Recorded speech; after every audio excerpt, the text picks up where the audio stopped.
Hey, YouTube. How is it going? We're doing a live show. This is pretty rare for me. I don't really do this too often, so it's a little impromptu.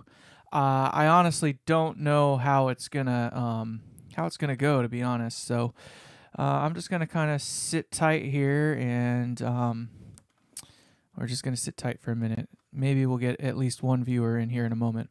More or less, this is just for documentary type purposes, anyway. So, as you can see, I've got the chassis in front of me here and a couple other parts and stuff like that. We'll kind of move this out of the way. We don't really need that there. But more or less what has gone on is I put a couple posts into into the interwebs or whatnot to try to get an idea for a name for this thing, because we need to come up with a name for this thing, and I wasn't quite sure where to go with it. Hey, we actually got somebody. Welcome. Thank you for coming in. I appreciate that. I don't know if I can see posts yet. I'm still new to this whole whatchamacallit thing, but we'll see here. Yeah, it doesn't look like it actually shows me the posts, but maybe I need to learn how to do that part. I'll try to make it work. That's all I can say is I'll try to make it work. But so this thing needs a name, right? And I usually use code names for all of my amplifiers. And my code names that I usually have is country western based. I don't know why it is. Maybe because my dad was a fan of like old westerns and stuff like that, spaghetti westerns and stuff. And I really do like the spaghetti westerns myself.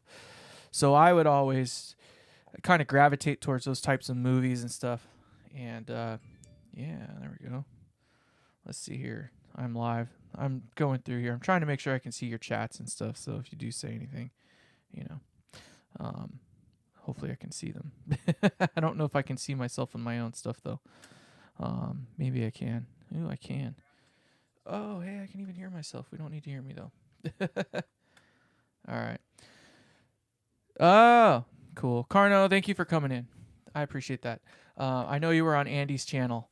So right now, if you don't know, Andy Lederman's doing a thing right now, and I'm a little bummed because like Andy's life is basically broadcast on the interwebs like almost all day, every day. And I'm like, I always think about doing like a live stream or something like this, and then I'm quickly realizing that he's always online. So it's like, well, I don't want to step on his toes, but in this case, I had to do something. So Carno, thank you for coming in. So this amp is the giveaway amp. It is more or less a 5E3 inspired design. Now, I only say 5E3 inspired because like the main topology of it is more or less like that. It is going to be heavily modified. There won't be much in common with it when we're done. And if you've gone and watched any of the other videos on this series, there's only 3 of them so far, but if you've watched any of them, you would know that we went through and we figured out the schematic, then we went through and we figured out more or less how to do the layout, and then in part 3 we kind of came here and did this portion of it here where we started doing the layout of the actual chassis. Now the unfortunate thing is, because this is pretty important and I cannot screw this up, I need to actually get the faceplates done first. Yeah, and today our drink of choice is Gentleman Jack. So I'm a fan of Gentleman Jack. I don't know, I don't mind Jack Daniels. I'm a bourbon kind of guy, so Maker's Mark usually fits the bill pretty well. I'm not that bougie, but I always feel bad because I know it kind of seem like I'm promoting drinking and stuff like that, but that's not actually what I'm trying to do. I just feel like you should always have a beverage of choice within arm's reach. So cheers to that. But so yeah, and then if you've watched that, you would kind of understand. So here we are now. I have to make the faceplates. The faceplates I kind of feel are the most important part of this amp at the moment, because I only get one shot on this thing here and I cannot goof it up. So you can see I'm trying to keep it really nice and clean and pretty and stuff like that. And maybe you can see, maybe you can't. Maybe I should have used the white tape instead of the blue tape. But I've got the spacing figured out for the front side. And the back side, I think I've kind of dialed it in. I didn't put a new piece of tape, but where the circles are is where the holes are going to go. So I know where these are going to go. Now, this guy on Reverb, I mentioned in the last video. This is, what does it say? More blue these days.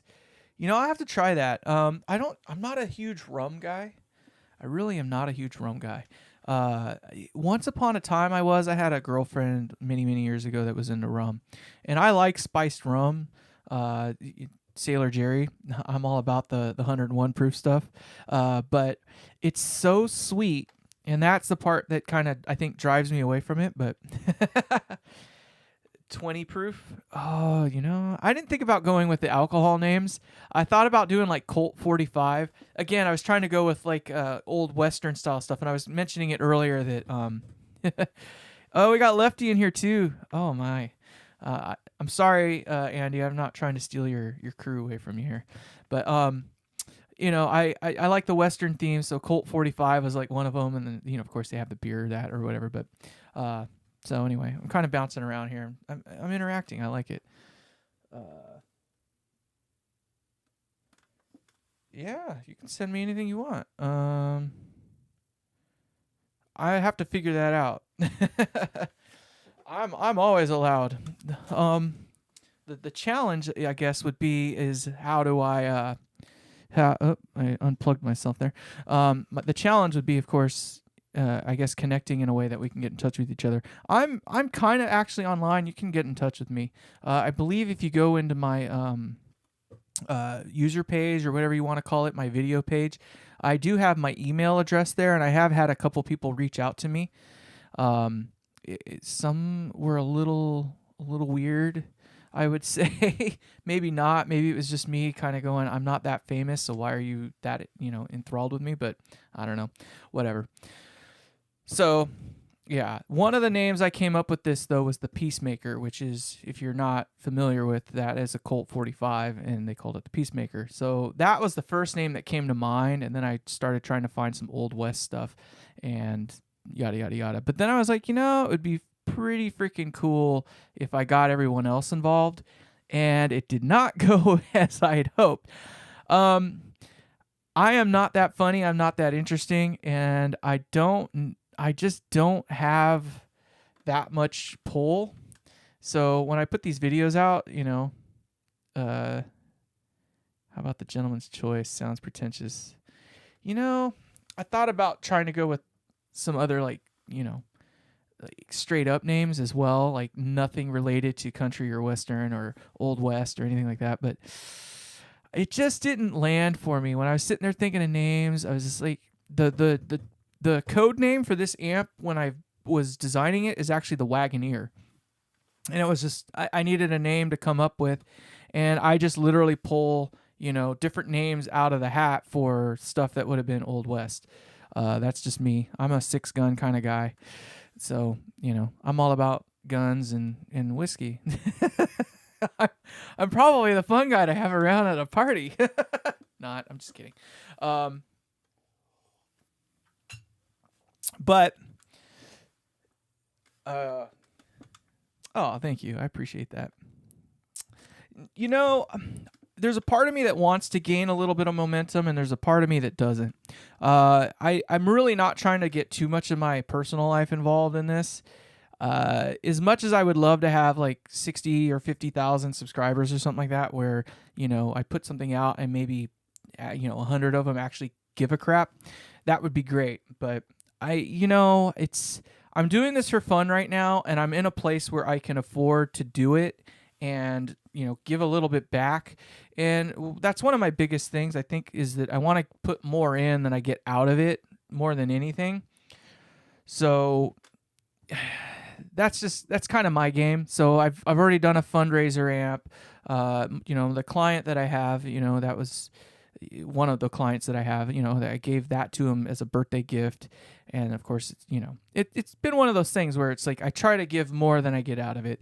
At the moment, it's working for me. It's fine that way. I'm still kind of learning in that regard, but the most important thing is somewhat the transparency of it. So, I'm not trying to hide anything. There's no gimmicks inside of these things. I'm not trying to sell you any snake oil. I have my ideas of how things should be, and other people have their ideas. Andy Lederman's a good example of that.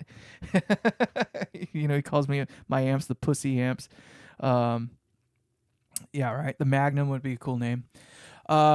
I'm sorry if there's like a little bit of delay. I'm watching on my phone, so I'm assuming that's going through almost as fast. I can't really tell what the delay is. I haven't figured that out. I don't do live streams all that much, and I know it's not fun to just watch my hands shake back and forth. We're gonna get to the good stuff here in a minute, but I guess it's just story time since I got a couple people here at least that want to chit chat with me. I'm cool. But so, people have their own ideas of how an amp should be. For me, it's not that 100-watt amp isn't cool and can't do what you want it to do. It's just there is a difference between output section distortion, and you really don't know what it is until you get there. And I didn't know what it was until I got there, because up until that point, I'd only had 100-watt amps. And then I finally got like this small Ignator Tweaker 15, a 15-watter or whatnot, where I actually had to crank it up enough where it was never clean. There was no such thing as a clean sound out of it. So you had to roll back the volume and pray that you were just loud enough to be over the drummer. And it was still a little dirty, so edge of breakup sort of thing. And then, when you needed the lead tone or the heavy rock stuff, you roll the volume back up. So that's what kind of opened me up to it, because it sounded different when I had to do it that way. When I needed it to be clean, you couldn't have it in the dirty channel. Like, it did not work that way. So that amp it's not putting out a solid 15 watts. Like, it's probably closer to 12, I think, maybe. But I could tell the difference anyway. It just never seemed to quite get as loud as I wanted it to. But maybe the drummer I played with was loud too. I don't know. I did a lot of rock and roll stuff. So with the rock and roll kind of stuff, whatever. Who does clean anyway? But, so I had to use the clean channel. And even when it dimed all the way up on the clean channel, it's just barely rock. Well, so then you'd punch it with I made one of my pedals that I purchased, no, I didn't purchase. I actually built it. Was an AMZ booster.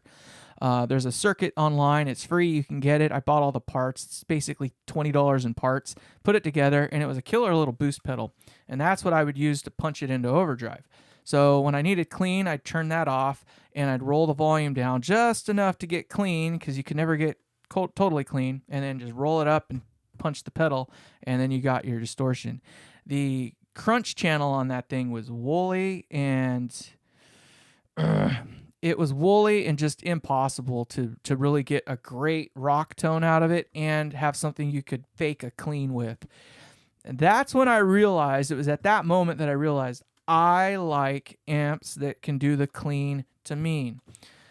Enter my 18-watt, and we've talked about it very, very little on some of my other things about why that was the choice for me. It wasn't because I couldn't build a more decadent amp or something like that. It was just okay, I want to build a clean to mean amp, and there was not much of a better option at the time for available kits anyway that you could get, and it was the 18-watt Marshall, and it was clean to mean. It did that thing.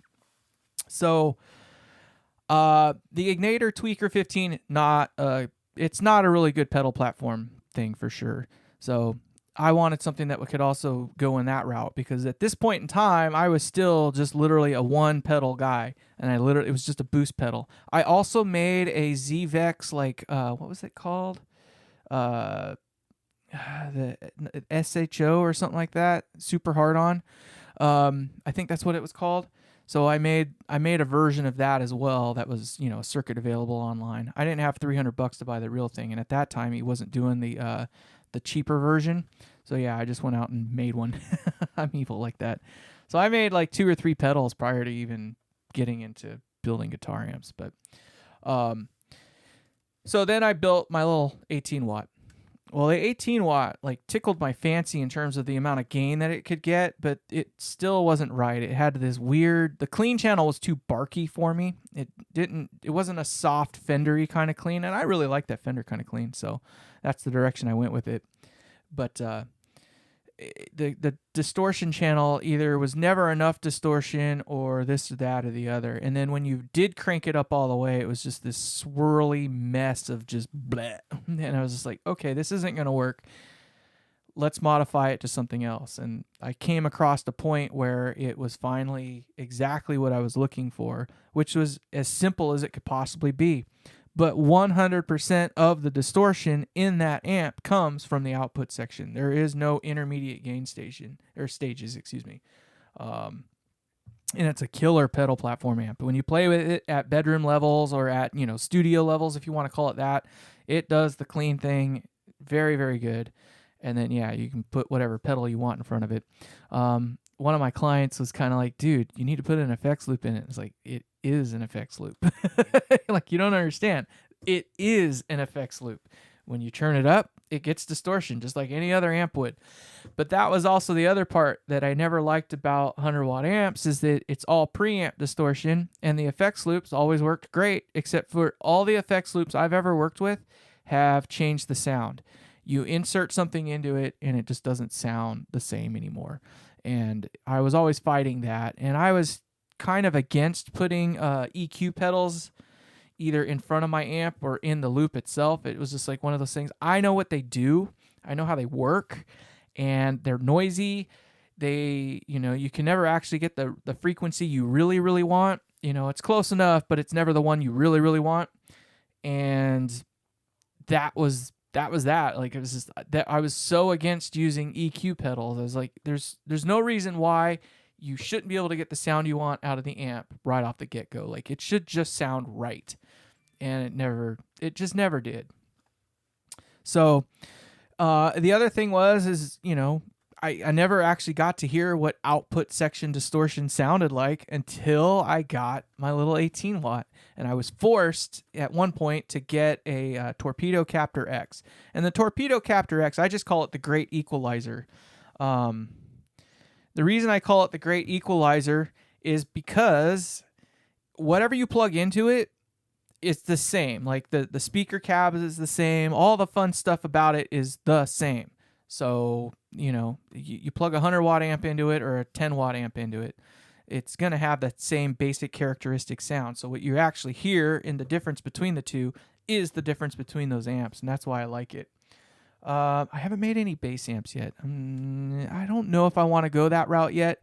The reason being is, to me, the B15 being, the Ampeg B15 is that's probably one of the more popular amps out there in the world. There's nobody buying a B15 these days. And even if I could modify it to be a better version of what it already is, I just don't see it. And I'm not trying to make a 300-watt freaking amp. So, I don't know. That's just me.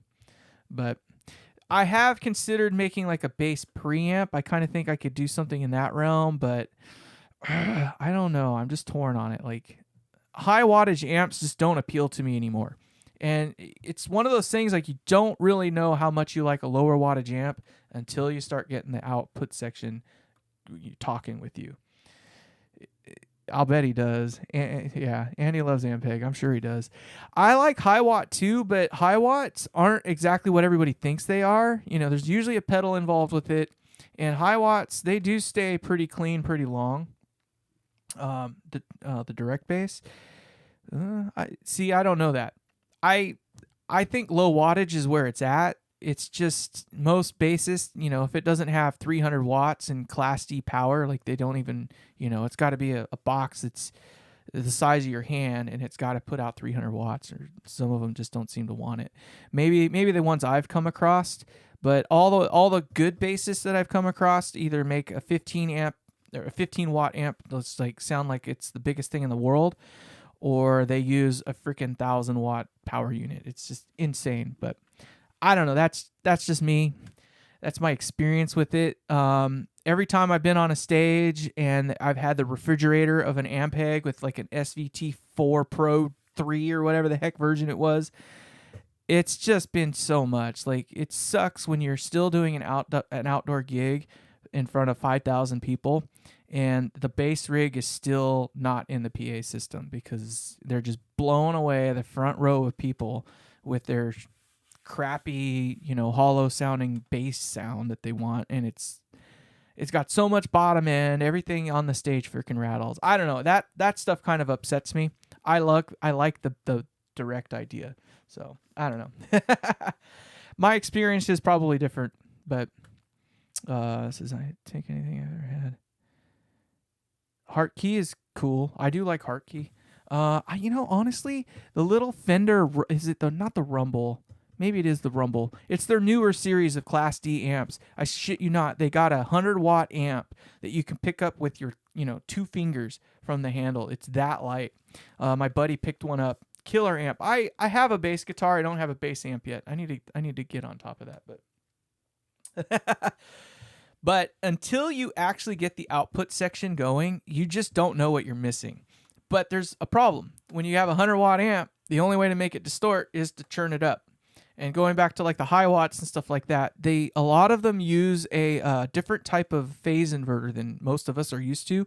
It looks like a long tail pair. It is not a long tail pair. It's a fixed bias long tail pair.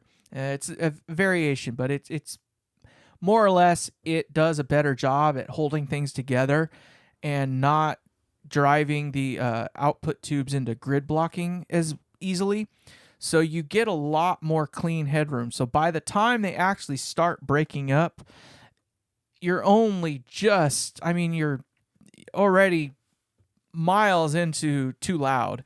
And then, by the time you actually get it to start breaking up, it's absolutely too freaking loud. There's a reason why The Who at one point in time was the loudest band on the planet. I think they had a rock show. I can't remember exactly what the dB was that they leveled it out at, but it was in the pain threshold. I know that much, and that is ridiculous. We don't need that crap anymore these days. I'm one of those that feels Dark Glass amp. I haven't heard of them yet. I'm gonna have to check them out. But yeah, I mean, anything over 110 dB these days is just way too loud. 105 is like a standard rock level. And I'm okay with that. When it starts, I go by the gritting my teeth method of knowing it's too loud. If I start gritting my teeth, it's too loud, and I start trying to figure out ways to maintain the same relative level while not gritting my teeth. Because in test conditions, I'm sensitive to about a half a dB. Real world, most people are only good to about a 3 dB difference. But I can guesstimate, how loud something is just by listening to it, and I can be within a dB or 2 generally. I have a pretty good. I've been doing it for 20 years, so I have a pretty good ear for that kind of stuff, and I can physically eke down the volume on something in such a way that you don't even know it, and it's dropped 5 dB all of a sudden. And it's just like, how does it get from there to here without noticing it? There are ways to do it. And, there's ways to cheat the level meters as well. Ask me. I know, because I've had to do it before. So I've gotten to do a lot of stuff over the years, but there are a lot of tricks. Let's get back on topic. I wasn't trying to make this a long video. It's turning into a long video, but I don't know if you can see it. Maybe you can, maybe you can't. I'm going to try to make it so you can. You can't see it, whatever. Power transformers going here, output transformers going there. You can see I've got some circles drawn here. Those are where the mounts are going to go for the turret board here. So the turret board's going to go there, just about centered on the output transformer there. Everything's going underneath. I know that these are going to go here, thereabouts. This will go that direction, and of course these two are going to go like so. So it's going to be roughly like that. Now, I'm going to try something. I don't know if this is going to work, so hopefully this is going to work. I'm going to try to include you a little bit into how just basically the layout of this amplifier. So I'm going to get in here, and we're going to click in on this, and I think you can see it. All right. We're going to do something. I don't know if this is going to work, so I'm pretty sure this is going to get weird. Tom, yeah, right. these days, like, there's no excuse for a bad sounding amp rig, and even with the modeling stuff, which I could not gel with the modelers. I tried it. I was an early adopter to like the Pod HD like 500 series, and even then it was just like that was as good as it was like 12, 15, 20, almost 15 years ago almost now. But that was about as good as it was then, and I couldn't gel. I couldn't do it. Couldn't do it. All right, we're going to do something pretty brave here. Let's see if this is going to work. Oh my god, it worked. All right. So, you're looking at kind of how I do my setup here for doing faceplates. Now, the unfortunate thing is I only have a 16-inch wide laser cutter. I have not. Yeah, no, it won't be that cramped for the guts. You'll see why in here a minute. We'll turn. Well, no, you won't be able to tell. It's really not that tight in there. I'll have at least an inch between the pots and an inch between the tube sockets. Oh, hell yeah. I got the music going. Hell yeah. Let's get it. I forgot that I added that in there. Hold on. Let's rectify that. Oh, thank you for the heart. I appreciate that. But yeah, no, I think about that kind of stuff, and you'd be surprised. I'd like to name my amp the Peacemaker and go with the Western theme, please. Internet money, welcome to the party. At the rate things are going, you're probably the one who's going to win it at this rate because you're the one putting in the most investment of time into this. I have not exactly figured out a way yet that I'm going to plan this out to who gets it. There has to be something. You have to be a subscriber. I mean, that's just plain and simple, right? And then part B is that I'm going to make you jump through some hoops. I haven't figured out exactly what they're going to be. They're starting. There's little tidbits here and there that I've left, little nuggets, if you will. You're going to have to pay attention. I'm going to make you watch my freaking videos. Just so you know, you're going to have to watch my videos front to back because I'm going to slip something in there. I'm going to call it back on another video and then tell you that you have to repeat that on a certain day at a certain time. And that's the only way you're going to get your name in the hat. So pay attention, everybody. I'm going to be a sneaky little pecker. So, yeah. What's that? What does it say? It says, yeah, I tried to get into the CNN. I couldn't. Andy, I love that guy. He's funny as fuck. I wish I was that complicated and yet simple at the same time. But we use the same software to do our thing. But I only have a 16-inch laser. I need to expand mine, but it's just wide enough because I do 17-inch wide chassis. That's kind of what I do. Yeah, right. It's at the rate it's going, it's going to end up being internet monies at the rate he's going. There's going to be other requirements too. You have to make a video of it. That's number one. Number two, you gotta play with me a little bit. You gotta work with me. I'm horrible at doing my own sound reveals. Obviously, this amp we're gonna have to do sound reveal because I think that's the only way people are gonna be interested in it. But so anyway, so you can kind of see how I do it. I have a 16-inch and I cut out a 15-inch thing. That leaves me with an inch on either side. No big deal. I just basically laser it out till it's almost cut through here, and then I use a knife and score it, and then I can crack the remainder of the faceplate. So you want to hear a funny story about the Peacemaker here? Let me zoom in on this here. So I showed this to my buddy, and the very first thing he says is, "Looks a little phallic, don't you think?" I'm like, "What? Like, what do you mean it looks a little phallic?" And he's like, "Well, yeah, like right here, it kind of looks, don't you think that looks a little phallic?" I was like, I never thought about that, but it kind of does now that you mention it. I was trying to make it look like a pistol. So if we zoom, excuse me, sorry, if we zoom out and up in here, I was trying to make it look kind of like a pistol would. But so I'm obviously going to probably have to change this out unless you guys are down for having a phallic looking P. I don't know. It's proper.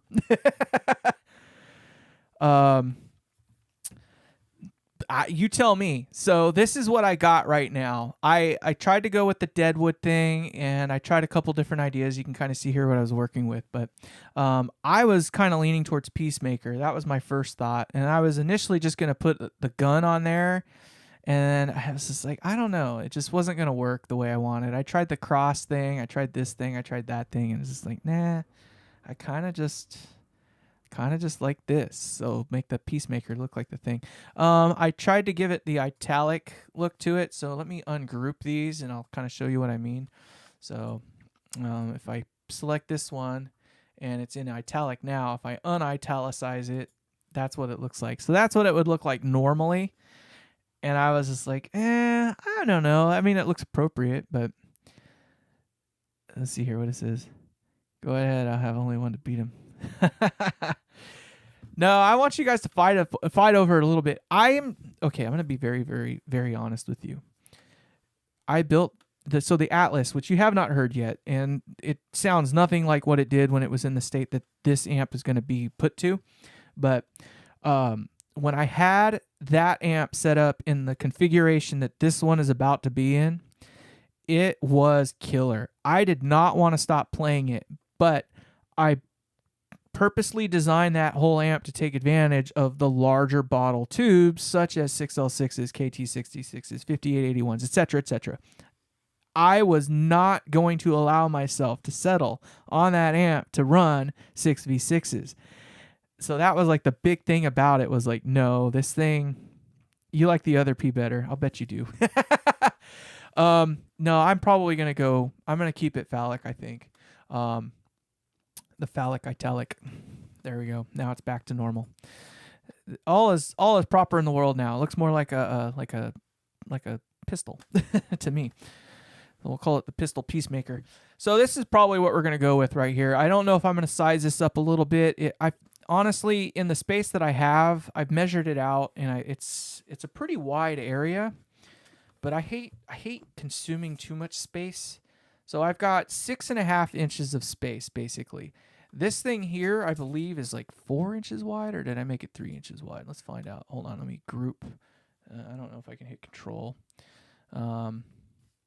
I don't think I can hit control without screwing things up. I'm going to do it anyway. Fuck it. Hey! I did turn off my whatchamacallits, hotkeys. So we're going to group these back together. So now when I select this, it'll tell me it is 3.5 inches wide.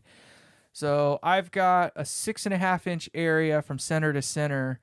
So by the time you put a knob and a switch in there, you're down to a solid, about 5.5 inches of actual usable space. And this is 3.5 inches. So that gives me about an inch on either side. I think that's going to fit in that space pretty good. You can kind of get an idea here where it's going to fit.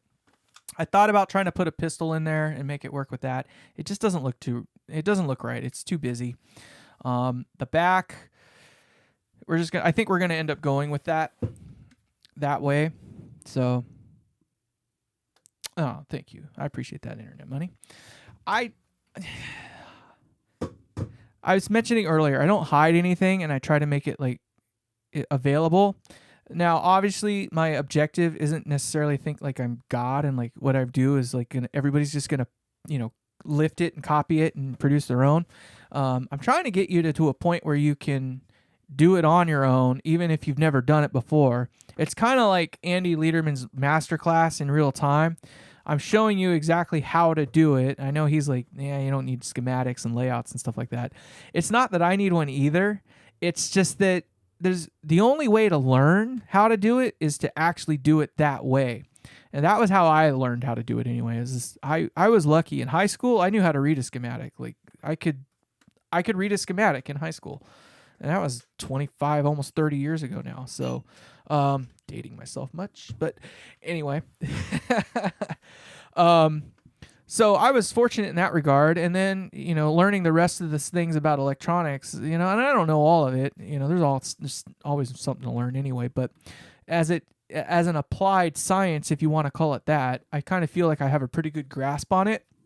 And I really, really try to leave out all the bull crap, like the crap that you don't need to know, or is just like the deep level crap that you know that you know, but you don't think about it because it's irrelevant in a lot of the cases.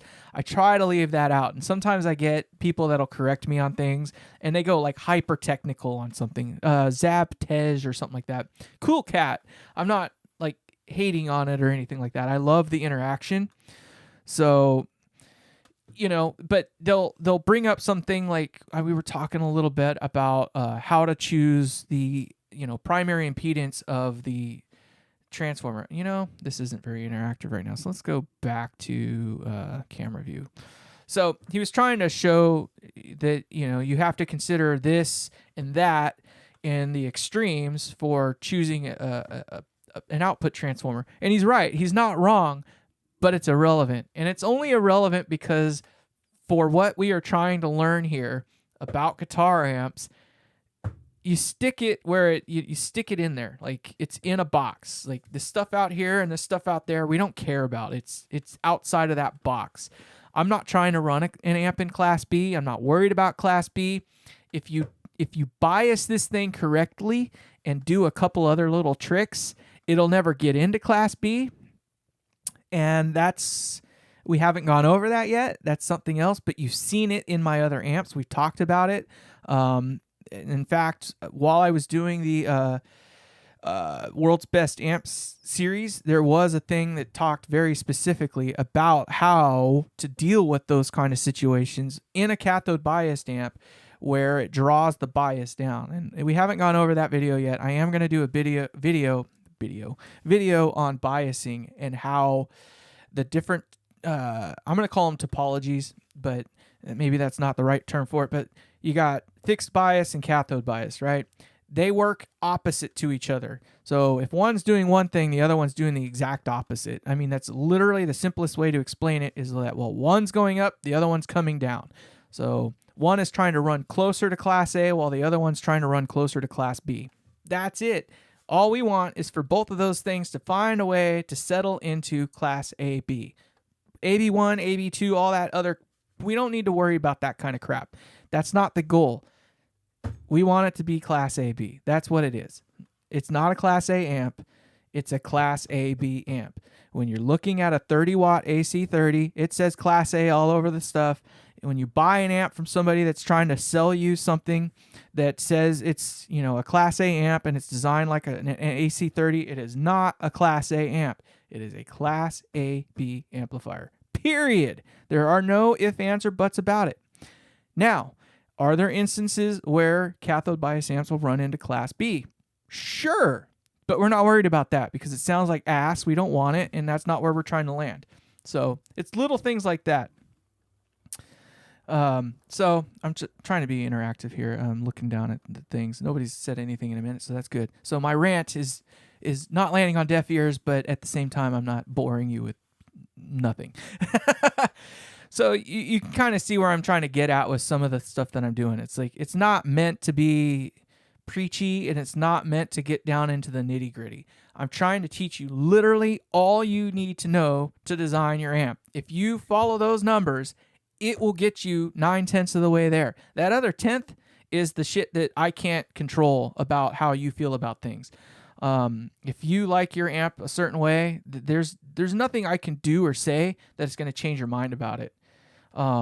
Literally, like some people just like thinner sounding amps and they make them work, right? I like ballsier sounding amps, but they don't always work. I'm going to be straightforward and say that a lot of my amps sound a little too big and pretty ballsy, right? Which for some sound guys, that would be problematic.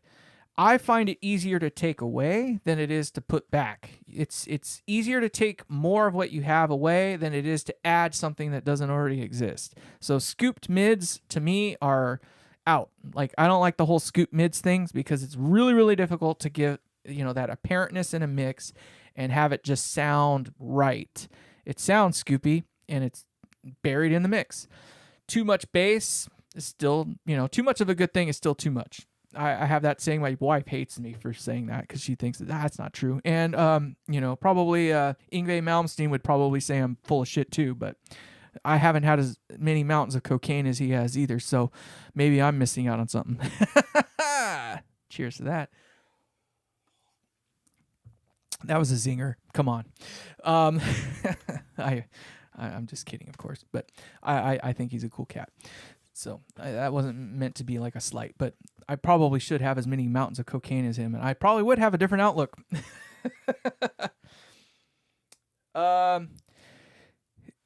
So easier to EQ a fuller sound. Yes, because it's easier to make it sound thin. So we have the high roll off and stuff like that, and we got low shelf filters. Like there's all kinds of way you can use compression. There's all kinds of way to make something that's just a little too fat, a little too big, become just a little bit smaller and fit in its space. So long as the balance from the mids to the highs are there. There's nothing worse than a guitar that's, EQ'd like this, where it's all highs and no lows, and it sounds like an ice pick to the brain. Now, some people really do make that work. I wish I could make that work. I cannot do brash sounding guitars. When they're too bright, oh my God, I want to kill myself. And that's always been one of my other biggest problems with some of these higher gain amplifiers is that they're meant for that low chug stuff. So a lot of the stuff that they do in them is to manage the amount of bass that gets through each of the different stages. Some of them even cut it off at the input. So, when you play a single coil guitar through that type of amp, it just sounds thin and wiry and sounds like doo-doo. I mean, let's just be honest, it sounds like doo-doo. I don't do the chuggy chug thing. I just want a high gain amp that sounds good with anything I put in it. Well, that's why a lot of these pedals come along as, you play the single coils and it fattens things up. It drives the amp and gets all those overtones in there. And that's the thing about distortion is that distortion doesn't just go upwards. It goes downwards in frequency too. So all those overtones kind of add up. Too much of a good thing is still too much though. So I'm not saying that I want like the woofiest woolly woof woof woof thing or whatever. You can't have that. But at the same time, I don't want thin and wimpy. It's easier to clean up something that's, pretty even, and I kind of feel like my amps kind of play more towards even, at least frequency response wise, but I err to kind of just having a little bit of balls on the top. And I make it so you can at least thin it up enough to it sounds, neutral. That's me. I don't know. My years of experience with it, I can stick a mic in front of it and I can get something out of it. That's all I can say. And there are other amps too that I've had luck in that with as well. So like a PV Classic 30s is one of those amps with the right player. They just slay. I don't know what it is about them. It's kind of like an AC30. They hit or miss. Like they're either the greatest sounding thing since sliced bread or they sound like absolute doo-doo. The PV30 is one of those amps where I've come across more players that have come on my stage with them that have sounded rather good than I've heard sound bad. Nothing worse than having a Mesa triple rec or something like that come up on your stage and it just sounds like pop, pop, pop, pop, and you're just like, ugh. I can't do anything for you, bro. And you're already too loud, so. But anyway, I digress. So there you have it. I think it's settled. We're going with the Peacemaker. We're going with the slanted P so it looks phallic because balls. And it's my plan. The wife, she threw me under the bus. Tomorrow, I get to go take the dog to the vet. So, and that's not a bad thing. I mean, the dog needs to go to the vet. He's getting older, so I have a little, I say little. He's not little. He's like 80-something pounds, but I have a pit bull, an American pit bull, and he's getting older. He's 12, 13 years of age, so he's up there in age, about 80 pounds. And he's always kind of had a little skin condition, and it's finally getting pretty well managed. But now his ears are starting to become more upset. And unfortunately, I get to take him in tomorrow to get his ears dealt with, which is going to slow down progress on this. I was hoping to have this video done earlier, but Andy Lederman took all my airtime. I love you, Andy. So, tomorrow, my hope is that I'll get back from the vet and I will burn this out, and I'll go back and show you again because we don't want to forget how phallic this is going to be. Let me actually click on that. So yeah, I try to keep it pretty simple. This will be serial number 01. So there is that. You're going to have a phallic looking PP. And you can see I keep it pretty simple. Now, I know some of you are going, Luke, master volume. Do tell. The mic with a 57 and a ribbon? Hell yeah. I haven't gone with the ribbons in live. Ribbons are great. I find them to be a little too dark. Don't get me wrong. I like bright, clear, clean sounding guitar amps and stuff like that. Ribbons are generally pretty dark. When you're playing live on a stage, you kind of need to have. I'm a live sound engineer, by the way. Just to clarify things, I'm a live sound engineer, so I do sound for bands on stages. That's my thing. But what does that say? Pistolero. I thought about that. Pistolero. I thought about it, but I don't know. Nah, we're gonna go with Peacemaker. I like that one. But too dark, it just does not work. Especially when you got everything else going on. Like when you've got 15 mics on a stage or more. I had a call, not a call sheet, but an input list for one band I was going to work with. It was up to 72 inputs. That was just for the band. We hadn't even gotten into the orchestra yet, which was probably going to be about another 114 inputs. This is live. We're talking live. Now imagine having 72 channels just for a band. So that was where I was at that point in time. But so you can't have dark and dull. It's really difficult, like I was saying before, to take something that isn't there and add it back in. It's always easier to take what you have a superfluous amount of and get rid of it. Subtractive EQ is what they call it. But I'm just saying. So my litmus, I guess, if you will, is that I can take what I know to be a pretty relatively flat microphone, like an AKG C414 or something like that. If I can slam it in front of the speaker and it sounds relatively good with that without having touched anything at all, we're off to the races. We've done good. We've done all we can do. So, that's just me. But so master volume. We're talking about that here a little bit. So I am going to go with a master volume on this, and I did before as well. And I use the master volume as a balance control. I guess I probably shouldn't call it master volume. I should probably call it balance, because what you're actually doing with it is balancing the output section distortion versus the preamp amount of distortion. Now, preamp in most of my amps just is the phase inverter, right? So what is this? I only have video on my cell phone. Right? No, that's one way to do it. That's one way to do it for sure. So like my 18 watt, we'll use that one because that's kind of my flagship at the moment, right? So there is no preamp distortion. It's a parallel triode going straight into the phase inverter. I consider the phase inverter to be part of the output section because you cannot run the output section without it, right? Now, the phase inverter distorts. It does distort, and it has a type of distortion to it. Well, with the master volume in that particular amp, you can get power tube distortion first, which is to say that the output tubes will actually start distorting a little bit before the phase inverter does. So you can actually use the master volume to balance between them. And in most amps, you can kind of do that, and I try to make that the case in all of my builds, is to make it so that you can balance in just a little bit. Yes, it's still working. Sorry. Just so you know, I'm cheating here. I'm remote controlling a second computer in order to show you this screen here. I only have 5 computers in front of me right now. You can tell I'm a tech guy, right?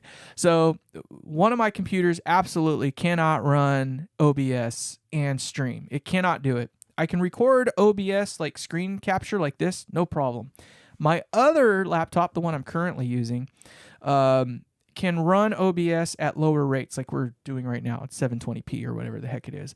But I don't have enough screens, and I don't have the software for this on there. So I'm not trying to move the software over and all that crap. So I'm going to remote into the other laptop so I can show you on this laptop.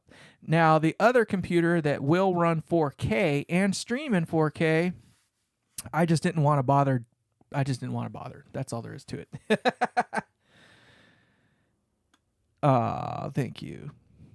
I'm the ATOT guy, all right. So, where was I? Damn it, lost track. So anyway, yeah, so you can balance between master volume and output section or master volume. You can balance between phase inverter and output tube distortion. So there is a difference. It is subtle. It is subtle. And the Atlas was kind of not the Atlas, excuse me. It's being dubbed as the Red Rocket. So the very, very newest amp that I built that's kind of based off of a rocket, a train wreck rocket, that is. It was loosely based on that. I built it more or less like one at first, but I quickly realized that it was 100% preamp dissection / phase inverter distortion. There was no power amp distortion in that amp at all. And I built it very, very closely to how Ken Fisher would have built it. And I realized very quickly that by the time you got to 4 on the dial, you had all the gain in the world that you ever wanted, and it was all phase inverter distortion, more or less. So I couldn't live with it. It sounded thin, and I don't know. I guess maybe some people can make it work, but my experience with it was that they're not unstable circuits because of the amount of gain that they have. They're unstable circuits because there are so few a number of gain stages that are all running literally freaking at 12. Not 11, they're going to freaking 12 or 13. They are absolutely obliterating everything down the line from that second gain stage. It's just out of control. And you cannot tame that. It is not an amp that is meant to be turned all the way up. I don't think anybody in the world could turn them all the way up without them turning into a howling, screaming mess, period. And they use quite a bit of feedback in them too, negative feedback, which I think is the only thing that makes it stay as tame as it does, as long as it does, and gives it kind of the sound that it has. But if you got to 6 o'clock on the dial and it was still stable, I'd be shocked. And most people try to tune it down and make it so it's more usable, have a larger range, if you will. I tried that too. I have a slightly different variation of it. I can turn mine all the way up. I can get just a tad bit of power tube distortion in there, along with everything else going with it. And to do it, I still had to dumb it down a little bit and detune the stage going prior to the phase inverter. So not everything is as simple as it seems. There's a lot of myth and mystery to some of these designs. It really just comes down to how they're designed to be ran more than anything. And I think some people design their amps to do the thing that they do, like without impunity, without worrying about what happens when you turn all the knobs all the way to 11, right? I try to make it so that if you turn all the knobs up to 12 or 11 or whatever you want to call it, all the way up, it's going to do the thing, and it's still going to be sane, and it's not going to be this out of control mess. Now I can make it so it could, just, I'm not into that, so it doesn't work for me. Anyway, so we've been staring at this page here. Obviously, you can see what I do. It's pretty simple. So you're probably also wondering, I do my low cut thing and my high cut thing. I do not like interactive tone controls, which is to say that I don't want to turn the high cut or the mid or the low cut and have it affect what the other one is doing.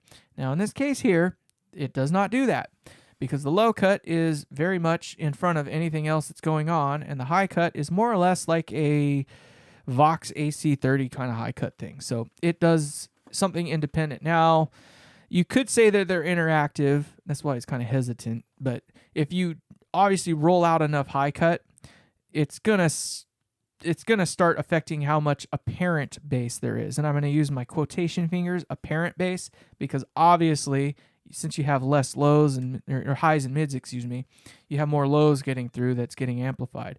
And people have a propensity to turn up to meet a particular level. So if you're not happy with the level, when you turn something else down, you're going to turn the volume or the gain up to meet that same level again. Well, when you do that, all you've done is take what was already there and amplify it even more. That's it. So that's why it kind of has some interaction, I guess you could say, but they do not directly interact with one another. So in either case, I think we have just about gotten to the point where we're done talking about how this name came about. We already know now it's going to be the Peacemaker. We already know now it's going to have the slanted P that's phallic. It's got to be phallic, because why not? And I need a touch-up. Hold on. I know there's always got to be some left in there, but Just saying. It always needs a touch up. So tomorrow, the plan is burn those face plates after I get the dog back from the vet and make his ears not be all bad and ugly and uncomfortable. We want to make the 80-pound pit bull comfortable and happy. He needs to be a happy pooch. He's such a good boy. Oh my God. I got blessed by the dog gods on this dog. So his name is Buddy. Most amazing pit bull ever. I have never come across a dog that requires no training like this guy did. He is literally the kind of pit bull that you can walk down the street off leash, no collar, no nothing, and he will hang right at your feet the whole way. Like he won't walk ahead of you. He'll just stick right next to you the whole time. There'd be another dog across the street hooting, hollering, screaming bloody murder, trying to get off the chain to get over there. And he's just like, I don't care. Afraid of cats. Will not fuck with cats.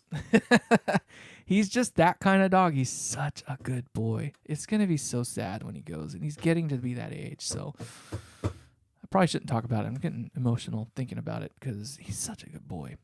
You know, when you get a dog or an animal that's like that, he's that kind of animal. He's just special in every which way possible. So, no, not a bulldog. He's a pit bull, American pit bull. And he's just the sweetest thing on 4 feet. Kittens, he loves kittens. He just snuggles them. Like, I don't know. He's just never had a mean bone. There's only been one instance where he's ever bared teeth, and it was the wife was alone one day, and somebody was probably trying to pull something, but he came to the door asking about a Jeep in our front, that was parked in front of our house to see if it was for sale. And the wife's like, well, no, it's not our Jeep, but we do know whose it is, and maybe it's for sale. So let me get you the number. Well, as she turned around to, after she sat the thing down and to put the pen down, we had like a thing by our front door. So she sat the paper down and turned away to put the pen back. And he reached in to grab that piece of paper, and he was teeth and everything come out. And he jumped back, slammed the door shut, and he's all, good boy. And the wife looks down at Buddy, and he's just doing his thing. And she's like, yes, he's a good boy. So that was the only time he's ever shown teeth to anybody. Yeah, no, that's not cool. Such a horrible day to lose an animal to a friend, a pet, a family member. Let's be real about that. They are family members. I've lost quite a few pets in the last few years. We lost our cat 2 years ago. And he was a cool cat too. Definitely pushed the dog around quite a bit. So we had this big black cat. He was about a 20-pound black cat, and he ruled the roost. So he would fuck with Buddy. When Buddy would go outside to go potty or something like that, the cat would saunter on up to the back door and plop his fat butt right down in the middle of the doorway, blocking the dog from coming inside. And the dog would not dare try to cross, and the cat would sit there until he was satisfied, and that was that. So, yeah, Buddy's a good boy. And the cat, he ended up with like some sort of like cancer or something like that. And he passed away. So cancer is freaking evil. It's not a fun one. But in either case, let's see here. What do we got? This is yeah.